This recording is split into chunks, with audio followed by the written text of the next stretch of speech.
ప్రకాశం జిల్లా ఒంగోలు ఎన్న అగ్రహారంలో నిర్వహించిన పేదలకు ఇళ్ల పట్టాల పంపిణీలో సీఎం జగన్ పాల్గొన్నారు.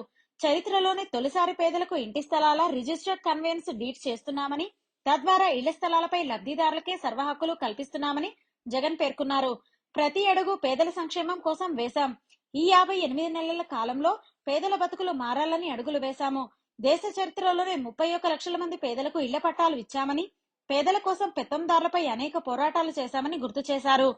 ఇంటింటికి తలుపు తట్టి సేవలు అందిస్తున్నామని, 58 నెలల పాలనలో మొత్తంగా విప్లవాత్మక మార్పులు తీసుకొచ్చామని ఈ సందర్భంగా చెప్పుకొచ్చారు.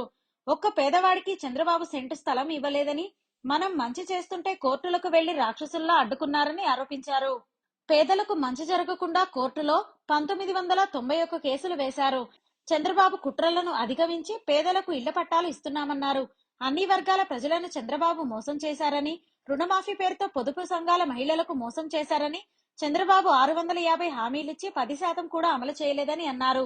చంద్రబాబు నిసిగ్గుగా కొత్త మేనిఫెస్టోతో ప్రజల ముందుకు వస్తున్నారని విమర్శించారు. చంద్రబాబు పేరు చెబితే గుర్తుకు వచ్చే పథకం ఒక్కటైనా ఉందా అని ప్రశ్నించారు. ఇక మనం సిద్ధం అంటుంటే చంద్రబాబు సతీమణి సిద్ధంగా లేవంటున్నారని, కుప్పం నుండే బై బై బాబు అంటున్నారని ఎద్దేవా చేశారు. చంద్రబాబు మాదిరి నాకు నాన్ రెసిడెంట్స్ ఆంధ్రాస్ మద్దతు లేదు. మీ ఇంట్లో మంచి జరిగితే మీ బిడ్డకు తోడుగా ఉండండి. దళారులు బ్రోకర్లను నేను నమ్ముకోలేదు. దేవుడి ఆశీస్సులు ప్రజలే నా నమ్మకమని జగన్ ప్రసంగించారు.